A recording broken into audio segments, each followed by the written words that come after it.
Welcome back. We are work in progress. Myself, Jeff Garino, And my name is Asantua Feaster. Thank you, and we Jeffrey. have a special guest with us today, someone with a background in politics and diplomacy and a master's degree in diplomacy. And I would like you to introduce yourself to the people. So my name is Olar Teodor. I'm from Moldova. I'm neighbor of Ukraine, I would say. So thank you. You're welcome. Thank you for coming. My friend and I, we work together in the same place. We've talked many times about just a lot of different things, and I felt it would be appropriate to have someone from the area discuss.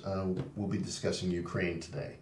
The reason the topic sort of is, of course, it's in everybody's mind and the topic for discussion. But I had personally come across some information I didn't know, which was about orphanages of mixed-race kids in Ukraine that were having trouble getting out and things that I didn't know. So I'm always curious about things I don't know and to know a little deeper about issues that, especially big world impacting issues. I like to inform myself better so I can speak on it or have an opinion on it that's not just spoon-fed to me by the media.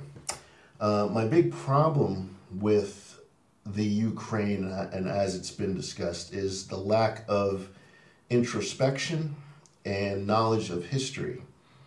And just to put this out here, the opinions that we express here are not that of Sam Stolen or any other affiliate. It's just, this is the opinion of myself and our guests. We will be discussing the history of the area as far as from what we know, the refugee situation and how it impacts the areas surrounding Ukraine. We'd like to discuss something about the diplomacy that's happening or not happening, problems with the situation in Ukraine as far as Russian ties in business, in the business world, and how the world economies are all interconnected, so this makes things complicated with situations like this. And we'd like to end on like what would be our thoughts on what the future of this conflict will mean for not only Ukraine, but for NATO nations, European nations, the world as a whole. So with that, I really want to open this up to my very special guest, dear friend, someone whose opinion I seek out and I respect very much. Sante, of course. But I'm going to defer to our guest, who hails from Moldova. And I'd like to start with how it's been for you and how you've seen the conflict and maybe things that you know of the area. And of course you have family there, correct? Yeah. So what is your opinion of this situation as it stands and is this something that you thought you might have seen coming? No, I really didn't believe that will happen because, of course, everyone saw that the army comes close to Ukraine, and all my friends, they write to me, they say, hey, what do you think? I said, no, Putin will never do this. No, because this will be the end of his history, because it's impossible after the war to be, in this case, especially in this case, when you are killing your neighbor, so that's not okay. And I wake up in 24 in the morning, and my first message, I saw my friend said, hey, look at the news, and I open, I said, wow, what? And exactly in that moment start to be crazy, especially in my country, because all people from Ukraine, we are neighbors, of course they start to come to Moldova, and Moldova is a small country. We never had this kind of situation, never in our history.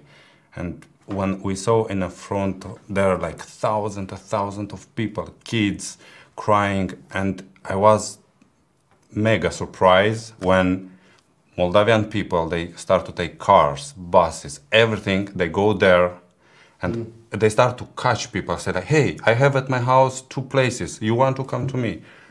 So food, everything they start to help. Of course, for government was in the beginning was a problem because they didn't expect all this like was a bomb, but they did a great job, and I'm really surprised how they manage everything. Now all the refugees, what they come to us, because at the moment it's in my country they stop around 100 to close to 200,000, but more than 300,000 they just go because some of them they don't stop in Moldova, they go to Romania, and they want in Europe, some of them they want in America because they have families.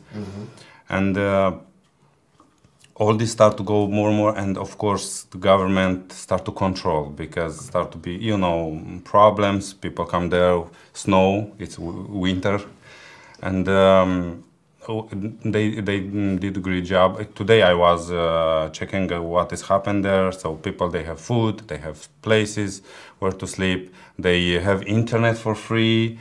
Everything it's online. They don't write name and family like in a papers. No, everything is like on the internet, like on the computers. Everything is checking.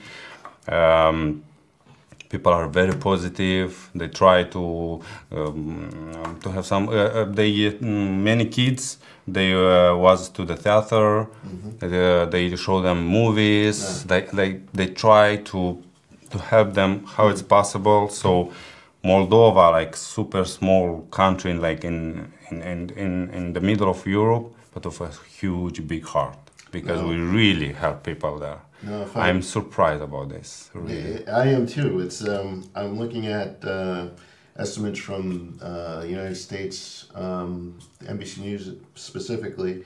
It says that the UN has estimated 3,725,800 people have fled into neighboring countries, 271,000 into Russian Federation, 6,000 into Belarus, 2,200,000 into Poland, 263,000 into Slovakia, 336,000 into Hungary, 572,000 into Romania, and in your home country, it's estimated 376,748. And the numbers is always changing because people are all coming. Yesterday. Yes. So what strikes me about the refugee crisis, of course, I by no means am a Putin apologist. People in my discussions about the situation accuse me of that, but it's only because I always question anything that comes out of mainstream media because they are, in my opinion, an arm of corporate America. In the United States, what comes on after the news is usually an ad for Lockheed Martin or Pfizer Pharmaceutical. And if you are not a thinking person, that fact won't hit you. But to me, it always strikes me funny. The way that the refugees have been handled and treated always struck me as compassionate. I had no thought about it other than I love seeing the humanity and compassion of people. But it also, in me, struck up how recently there was another refugee crisis from Syria and parts of North Africa into Europe, and how differently those populations were treated. And, you know, it also struck me that I read of a mixed race orphanage in Ukraine that was having a hard time getting any support, and how there's a stigma in Ukraine about mixed kids. Touches me personally because I have mixed kids. And it was disheartening to know that in the middle of all this humanity, there was still inhumanity. There was still, in the middle of this suffering, still the ability to divide and separate and see as other people right within the crisis. Africans in Ukraine were not allowed to leave the country. Issues like this had come up. Again, in the middle of such grace and humanity shown, there was also in the same instance inhumanity or not so much inhumanity. I will take that back a little bit, maybe, but I will say indifference to other people's concerns and suffering. Do you have anything you would like to add to that, Sante? I think leaving people in an active war zone is inhumane. I will say that because I think it shouldn't matter. I think if you were in such a rush to get Ukrainian people out of there and you're purposely holding other people back from the only reason that we've seen so far is that they're of a different skin color and maybe that they're not Ukrainian, but they have mixed race Ukrainian children that are there. And why are they not being, it's not the same evacuation process. There's not the same sense of urgency. That's a problem. So, no. That's what I have to say about that. And having that as your knowledge, can you tell me something about Moldavia, the area? Like, how diverse of a population is it? You border Ukraine, so are the populations similar? No. Are the people, or is it like the United States and Mexico? It's like totally different. Yeah, we are totally different because, Moldavian people, we are talking Romanian language. It's our language, of course. Ukrainian, it's Ukrainian language, so it's absolutely different. Let's say our language is from Latin language. Their language, they are writing differently, absolutely differently, everything. But between Moldova and Ukraine, it's a really good friendship, Before, unfortunately, we had a bad period when our ex-president was pro-Russian, and he says that Crimea, it's a Russian territory, and of course our relation between Moldova and Ukraine was not in a good way. But now we are lucky. We have a president, a woman. We have a prime minister, a woman. So only Speaker of Parliament, it's a man. So they are very friendly. They met already with President of Ukraine a few times. So relation between Moldova and Ukraine is really good at the moment. Yes, we talk different languages. Yes, we have many things differently, but we have a lot of business together. We have a lot of friends together. So of course, all these things make us very close to them, and when start to happen these things, simple people, they start to help, refugees, so they just go there and they take home, because we are not afraid of them. We open our houses and give them for free everything. We didn't charge. So one thing very interesting, many guys who have business in they rent apartments and everything, they give them for free. They say I give you for 1 month, for 2 months for free, my apartment, live there. So people in town of my sister, it's a huge canteen. So they every day cook food, and they send 3 times in a day fresh Moldavian food. That's the best thing what happened now between Ukraine and Moldova, only because we had really good friendship, But today we are afraid, let's be honest. We are really afraid that Putin will not stop at Ukraine. Because I think this guy, he have big plans, something like Hitler. He didn't want to stop at Europe, let's be honest. He wanted to go far away. And we are afraid of this. So if Ukraine goes down, all goes down, and Moldova very, very easily, yes, because we are neutral country. We don't have big army. We are very pacific country. We love everyone, and everyone loves us. We have good food, and very kind people.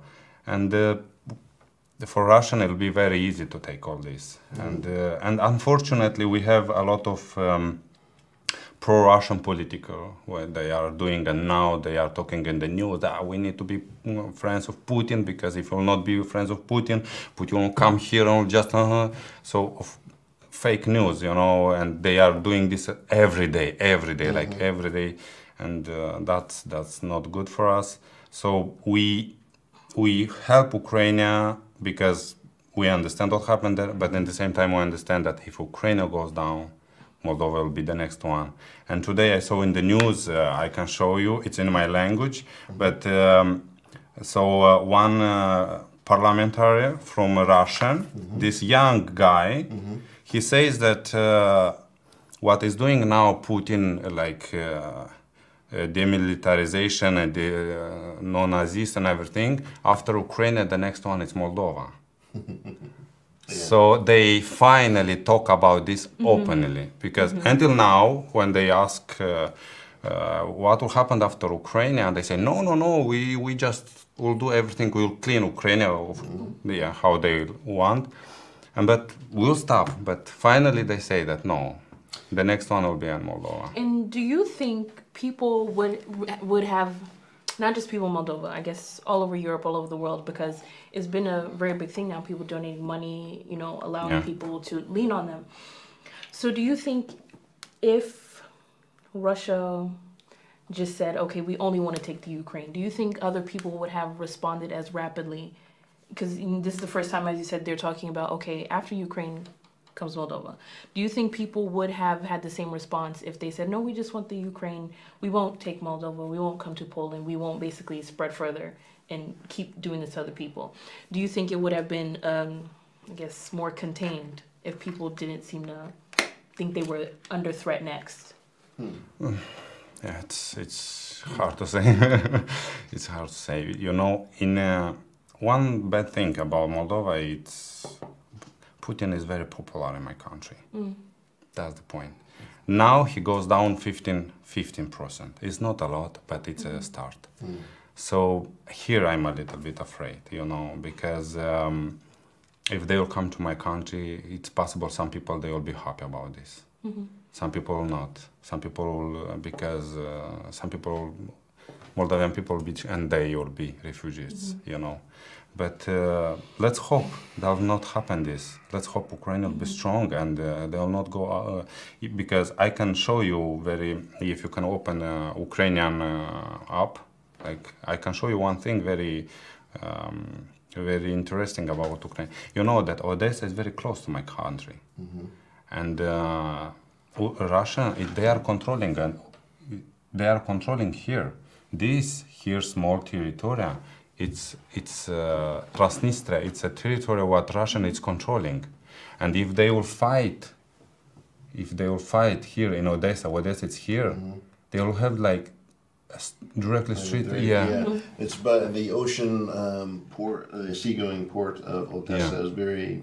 So for them it'll be very easy to take Moldova, and because we don't have a huge army, we have just army what control in the country to be okay everything.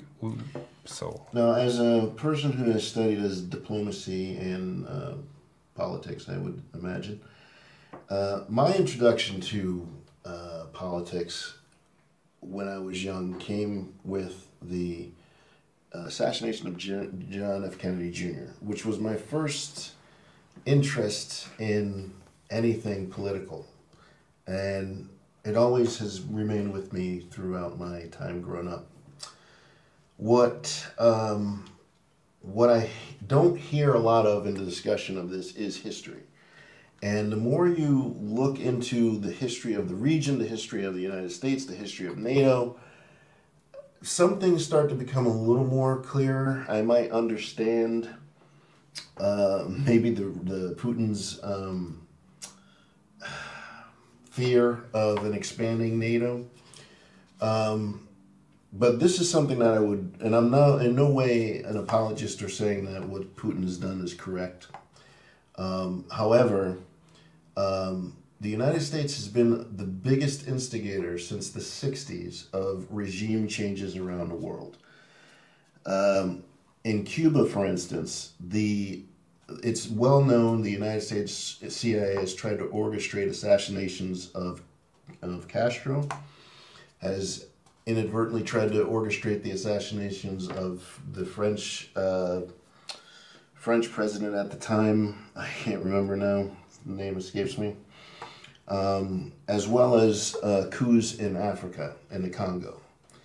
And if you were to look at the time in which sparked my interest, which was JFK, it is supremely fascinating that John F. Kennedy Jr., the slain president of the United States, was one who spoke against colonialization around the world and imperialization perpetrated by the United States.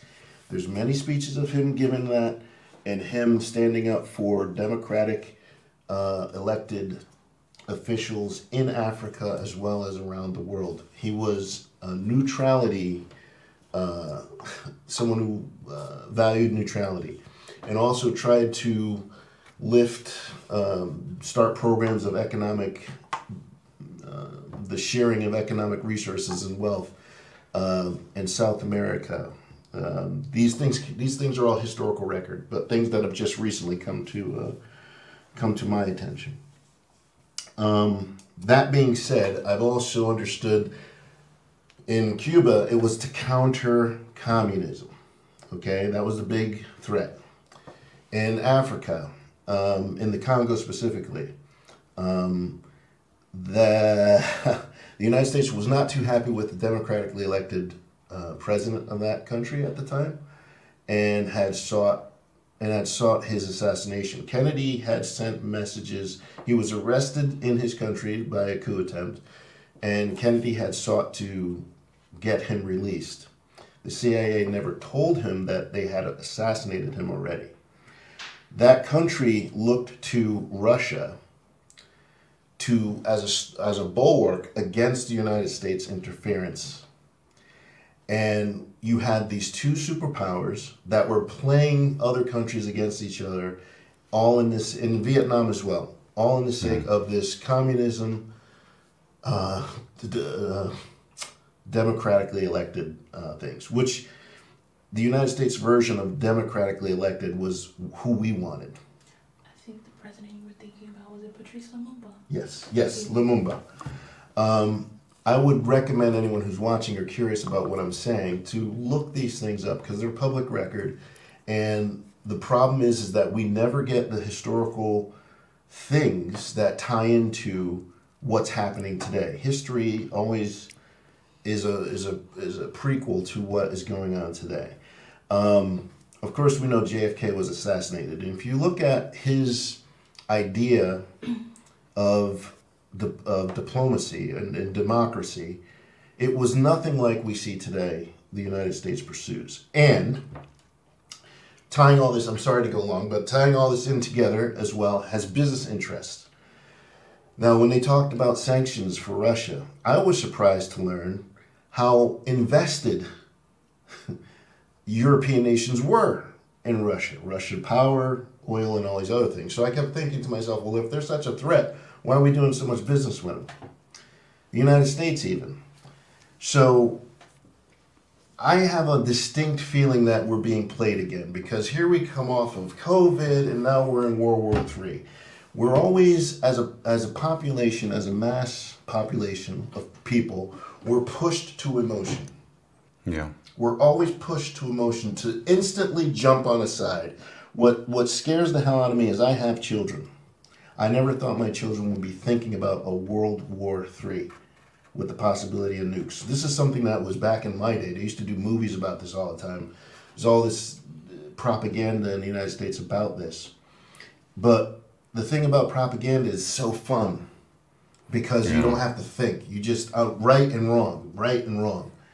And I have a bad feeling that as this goes along, unless you're someone like me who likes to dig a little deeper, besides being pushed to an emotion, to root or cheer for a side, to understand what this conflict is about. NATO was designed to be a stalwart against communist Russia, which had fallen. And everybody wants to join NATO. Well, who are you joining NATO against?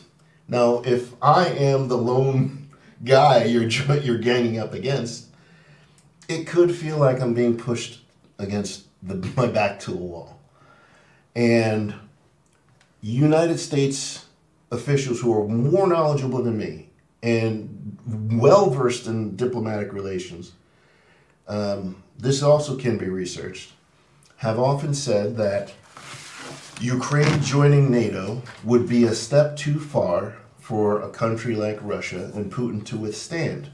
It's coming up to the border and would be sort of an existential threat, if anything else, to Putin. So I think my point is that I think we have not paid attention to your area. We don't know much about Ukraine. Most Americans don't even know where your country is relative to. Yeah, many people didn't know where is Moldova. Now everyone know in the world, and thanks God everyone knows in a good way, because they see how much we work now in, because our refugees is not a easy job, because our government is doing a lot of things, and because they had the government start to change many things in my country, so to help refugees, they stopped everything, and now all the attention is in there, because we don't want to give to people only food. But we want to. Theo, we are all connected. Is my point. Yeah. There is trade. There's business relations that go on, and apparently that has been happening with Russia as well.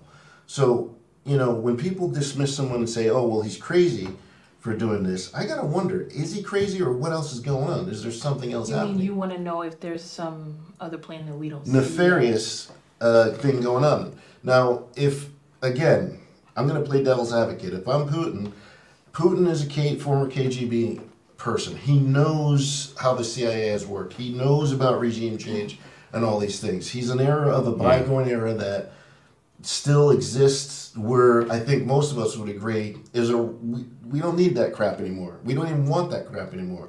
This kind of adversarial bull BS that goes on within our politics. However, those things remain, okay?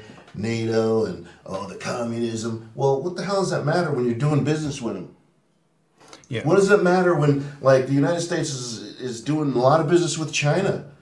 And we have oil. They're importing oil from Russia. We make our own oil in the United States. There are, we have multinational companies who don't have a country. They don't care about a country. Their flag is the dollar bill.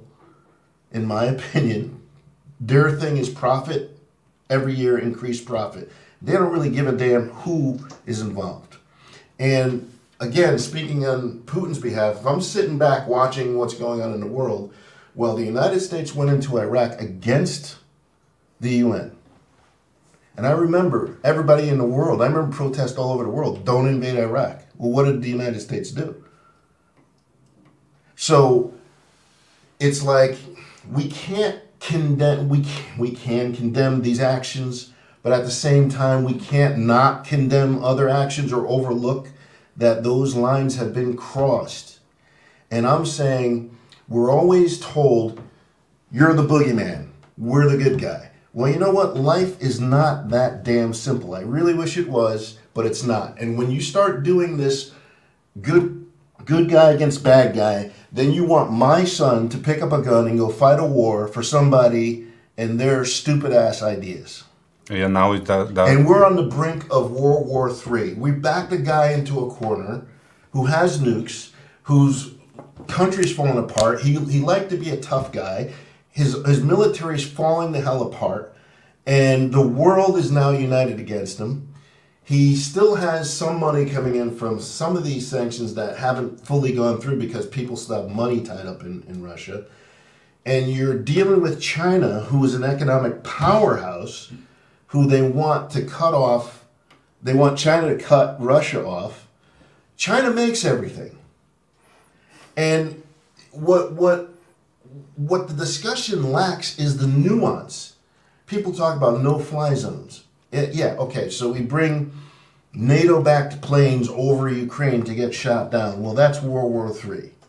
Yeah. You're taking an action against a nuclear power. And that has been discussed in the United States news as if it's no big deal. So can I pause you right there? Sorry. Yeah. This speaks to what we talked about earlier. Like you said, the U.S. went into Iraq. People didn't want this. But I think we're seeing the difference. Russia went into Ukraine. And like you said earlier, the news is different. People see the war. They see the humanity in Ukrainian people being basically massacred. Because from what we've seen so far, the main difference is that they're white.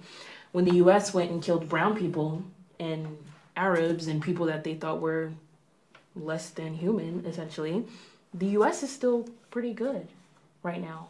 Where no one is banding up against the U.S., no one is saying, fuck the U.S. of A., but everyone has a problem with Russia right now. I think the difference is Russia, I shouldn't say this, I don't know how to word it, but they chose the wrong target essentially because people care about Ukrainians. They care about, it seems, white people. I mean, we've seen the destruction. I have a friend of mine from Iraq who is in Iceland and talks of, you know, we didn't talk much, but, you know, there were times I've heard him discuss what was going on in his hometown, and it's freaking tragic. And, you know, when the United States went into Iraq, first of all, I knew it was stupid because we were going in under George W. Bush, a C student from Yale University. Okay? He's not the smartest man in the world. Very easily manipulated. And every time someone asked a question, it was, well, are you patriotic? And you see the same damn thing that people accuse Putin of doing in Russia, which is bullshit and wrong. But the United States pulls that shit all the time. And what I don't like is the cheerleading for this without looking deeper into this. Because I think we're being pushed to join something we really haven't thought through. And, you know, the media is the worst. The media is co-opted by big business. We don't realize that we've lost democracy because the United States, 90% of people want gun control. We don't have gun control. The vast majority of people want health care. We don't have health care.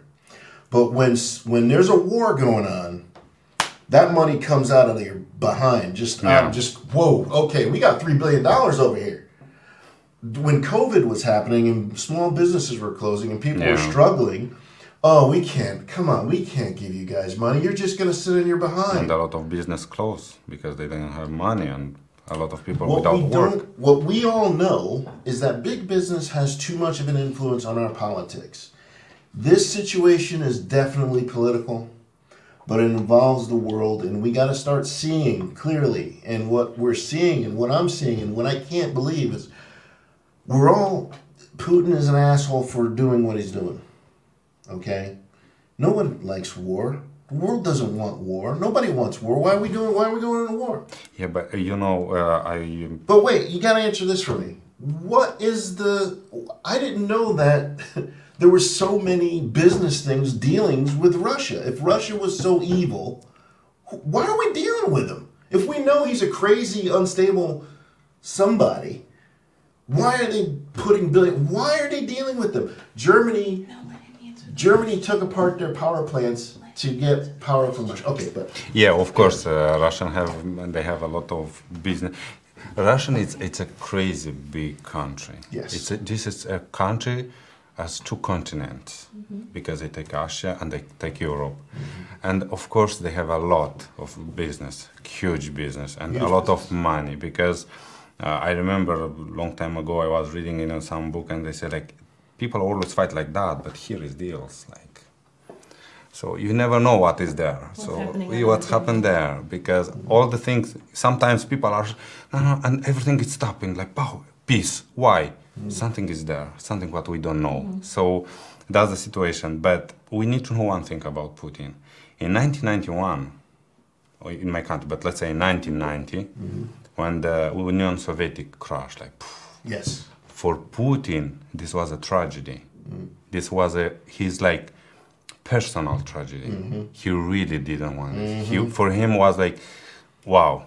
So when he started to be in the he started to work in the politics and everything, that he started to be more like in front of people, he always was talking about this. He always said like this is the biggest tragedy of history, and he really hate all the politicians who wanted this. He was like, no, we need to come back to the same borders what we had before. So I think somewhere this is his dream, that Ukraine come back together. Of course, yeah. Because Ukraine, unfortunately. It's a pretty corrupt country too. So there is a lot of oligarchs, and they are doing a lot of business and everything.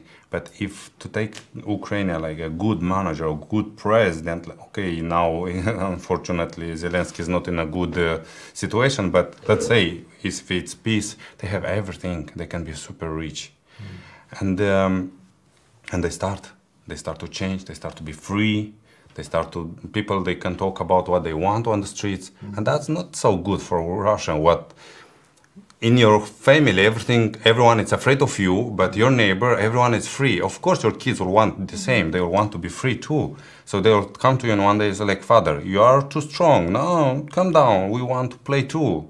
You know, it's something like that.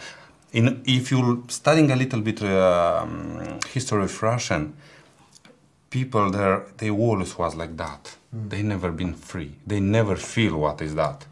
They always was afraid. Oh, King, Lenin, Stalin, and all these Union Soviet, when it was impossible to talk. You know that in history was like that parents was afraid to talk about Stalin or Lenin bad. They was afraid to talk in front of kids, because kids, they can go to KGB, like secret service, and they say, my father is not agree about everything this. And they just put in the prison. And of course, in this war, what is happening now, of course, it's American fault. Let's be honest, European fault, because when he took Crimea, in that moment they say like, hey, you cannot go. No, we have already the borders, let's keep it. But they close. Why? Because of business, what you say. There was a lot of money. Now let me ask you this, because that is a crucial time. When Putin went into Crimea, knowing what you know in family history in the area, was that a signal that, I mean, they were still doing business, right? Yes, but that was the first signal. But for him to do that, was that like, okay, well, he is not, forget about money. He is in it for something else. Putin's in it for something else. You know, I will tell you one thing. When Putin became a president of Russia, I saw one show about him, about his life, and he was talking, because he's really good in this. He was saying that when he was in his cabinet, and one oligarch come to him and say like, "Hey, you, do you think you'll be here? You'll do what we say." And what do you think he did? He destroyed all the oligarchs. What that moment was. He destroyed all of them, and he have a new one. Well, Putin's the one who gives the licenses. Yes. They say like, guys, I give you power to do business, to do money, but you need to listen to me. So that's the thing. When he took it, the Crimea, business still goes very well. So I have a question. Why are people in Moldova pro-Putin? Why are some people pro-Putin?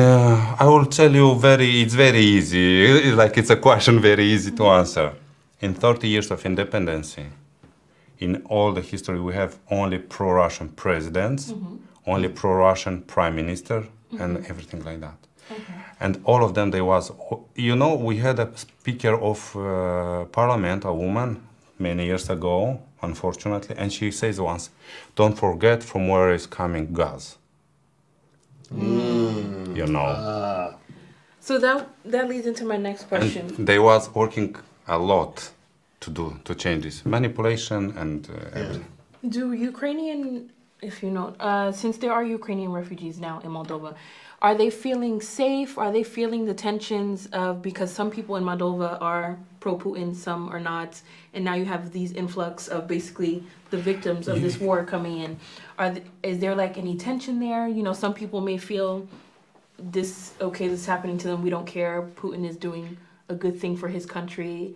Of course, maybe they want it to just stay within the Ukraine, but it could seep over. Can I add on that? Because that was the same thing I heard within Ukraine.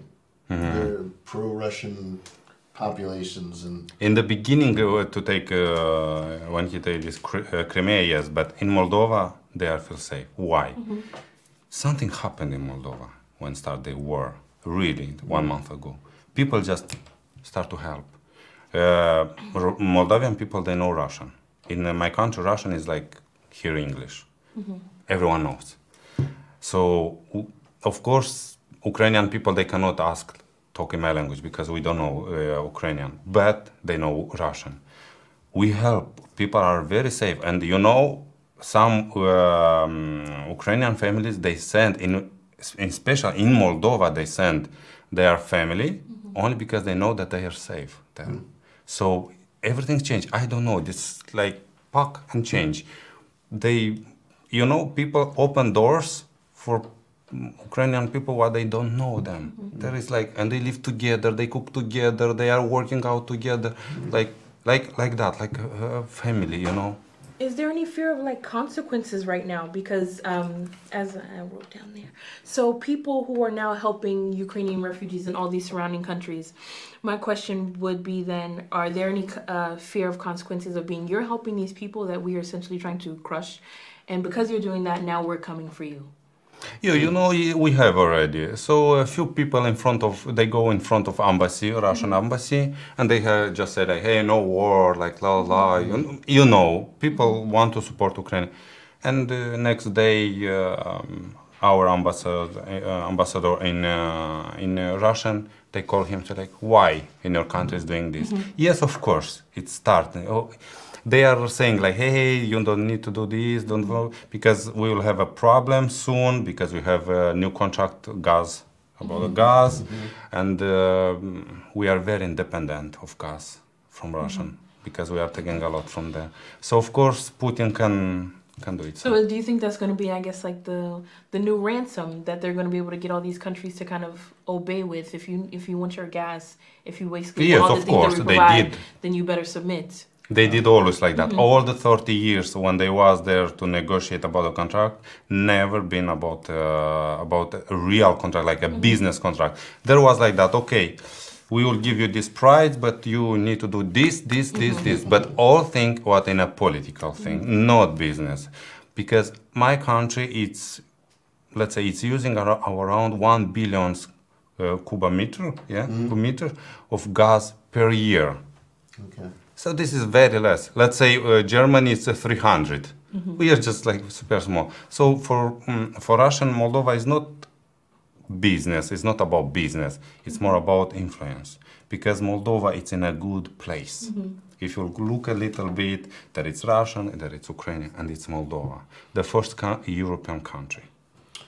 So you see, someone who you've studied diplomacy. Do you think there's a diplomatic way out of this situation? There's talks. There have been talks going on. It's not publicized much in the United States. That's the other thing. I keep coming back to media. I can't stand it because they don't discuss that there are discussions about how to end the conflict. They're just talking about why don't we give them weapons? Sell more weapons. But on a diplomatic side, knowing that Putin has these gas lines, has everybody by the conies with this.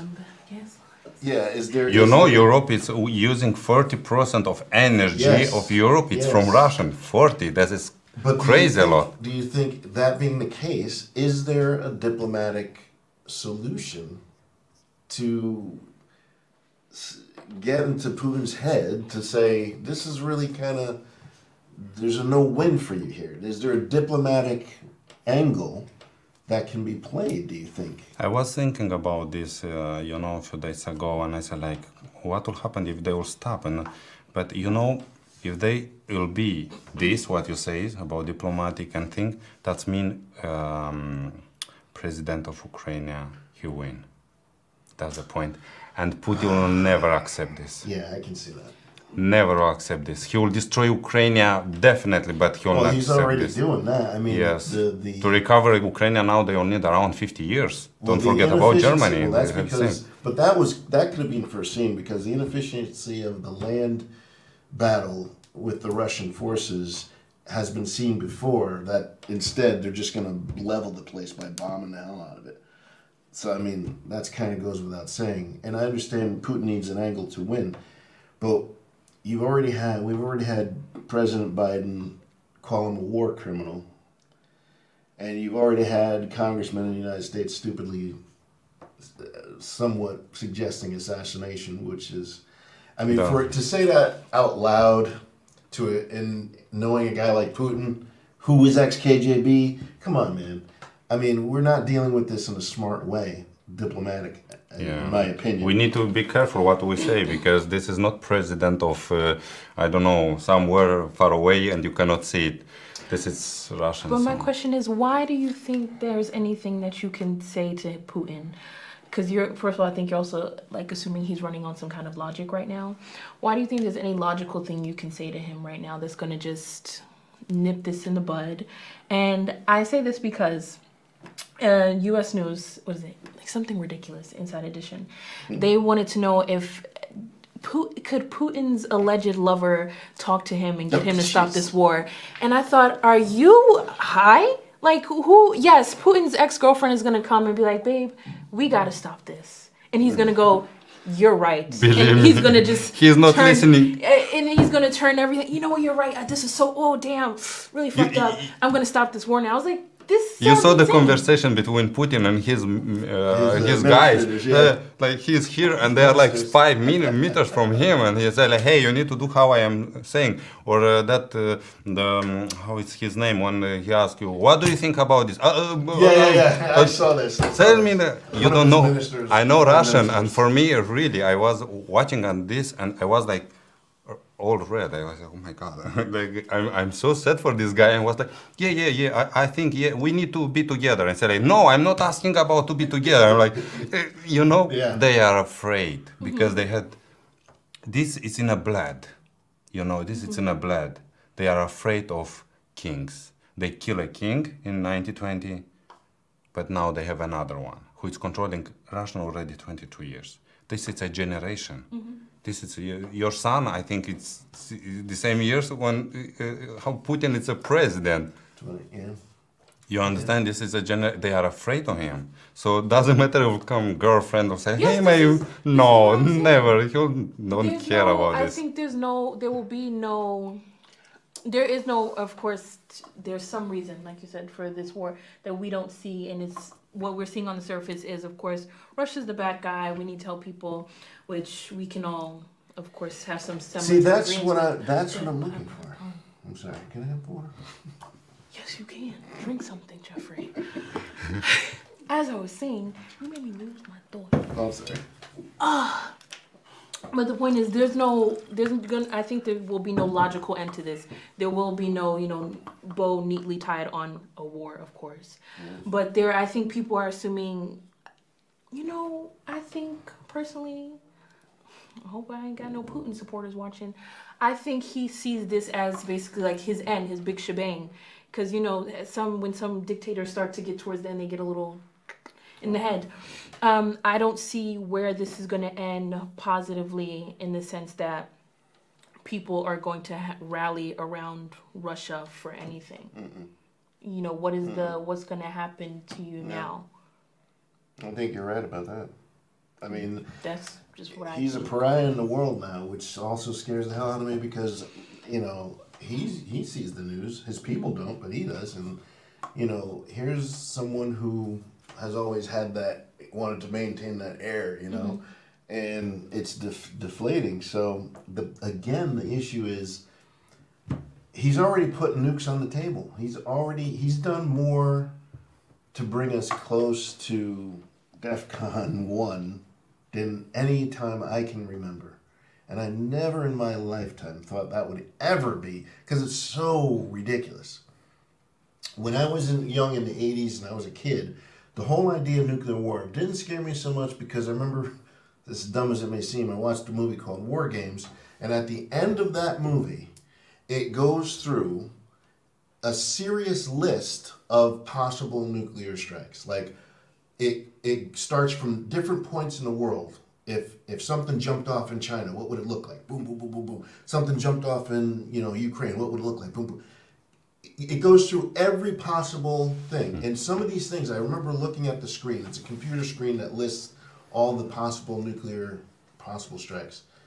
And if you ever get a chance, go on YouTube and look at the end of that movie, because it's on there now. It says NATO, Ukraine strike, blah, blah, blah, blah, blah, blah. These things have been run. And at the end of that scene, the computer comes out and says, the game is unwinnable. The most logical thing is not to play the game. And I remember being relieved as a kid because I'm like, oh, geez, okay. No one would ever do anything illogical. And here we are. See, but that's the thing. I was a kid. I was like, gee, well, everybody can see this. Yeah, nobody can win this. So, okay, it's a great, But he's already said nukes are on the table. Putin has already put that out there, and he's already putting out propaganda. Oh, well, there's a chemical plant in the Ukraine, and we don't know what will happen. He's taken over Chernobyl and another nuclear plant. Oh, come on. A few days ago, a few guys from Parliament of Russia, they say that actually COVID comes from Ukraine. So let's be clear that the propaganda, how it's working. But I'm really sad that they comes out this talking about atomic bomb and everything like that. We are in 2022. What we are talking about? I'm like, okay, I understand that, like, after the Second War, people have this, like, blood, like, oh, we want to fight, but now we live okay, that let's live. No, I'm just surprised that this comes out, and like, and they are talking more and more. I think the difference is now, a big part of it is, thanks to technology, we get to see all of this in real time. You know, before it was let's say our lifetime, sorry. But yes, because you're a little bit older than me. I know. But, you know, it seems like, to me, you see World War II, you see all these pictures. To me, this is like, oh, no, that was like, you know, 100 years ago. No, it wasn't that long ago. You know, and now we're here again. But you're seeing videos on TikTok and Facebook and things on Twitter. And it's like, less than 100 years. This is very real. And all the more reason, in my opinion, why we need to not be so dumbed down, which social media has made us all click a thumb, like, dislike, and it's like we don't think anymore. And the news we get is so lopsided and watered down, and it's not designed to inform anymore. It's designed to push, you know, a business idea. And again, like I said, this is not my opinion. I'm not a crazy conspiracy theory. I like to get a lot of information, and I formulate my opinion from gathering a lot of different information. And what I see, if you say, gee, Jeff, why are you talking about the media being a business thing? Well, look at who advertises after one of their shows comes on. In the United States, the pharmaceutical company throws a lot of money towards the news. The air defense industry, who the hell, why would you want to see a commercial for McDonnell Douglas? I'm not buying a jet engine, but that's a commercial that comes on after NBC News. What the hell is that about? That's because they're throwing money behind the news. And if you look at their coverage, it's always like when we first were talking about Russia going into Ukraine, their first thing was, well, you know, we have missile systems that can deter. What are we talking missiles? We're not even in it yet. But they're already. Don't say yet. Well, don't do that. No, because they're already talking. The thing about NATO was, the United States, we don't make anything, but we make weapons of war. We sure as hell do. That's the only thing we do make. And every time a nation joins NATO, what do they want? F-16s, F-15s. As a matter of fact, Poland has said, we'll give you our MiGs. Yeah, because but we want your F-16s in return. That was the deal. People forget about that. They were like, oh, Poland's going to give them the MiGs. They didn't hear the other side, which was they wanted American F-16s. Yeah, because this is still old stuff, and they just changing the new stuff. So my thing was, this is about these manufacturers pushing that idea. Look, before we get there, can we discuss something else? Can we put back in the madman with the nukes on the table and remember he's there? You know? And you know, I've heard arguments in the news about why don't we give these weapons? Why don't we put a no-fly zone in it? And these are government officials who should know better. Once you cross that line, you know, next you're going to hear air raid sirens. Because, listen, what does a dog do that's scared, backed into a corner? Putin, I don't trust. I mean, nobody thought he would cross the border, like you said. Yeah. It was a surprise. But he did it. So if he's that dumb, and especially he hasn't even like I thought it's going bad, so maybe he'll figure out a way to make himself look good and back out. He still hasn't done it. So if you're thinking that this is the guy we're dealing with. He's losing, and he's losing to the Ukrainians, which is a brilliant, beautiful thing. But even like I remember seeing on the news, one of the Ukrainian commanders said, we've taken or we pushed the Russians back, but we're afraid because now that we pushed them back, it kind of makes them look bad. Next thing you're going to do is just fly in and bomb the hell out of us. So, you know, my idea was what diplomacy would be possible in the situation, and should we always be looking for that? So moving forward into the future, hopefully, what do you think would be the best possible scenario, considering the countries that surround the area, what they're going through with the influx of refugees?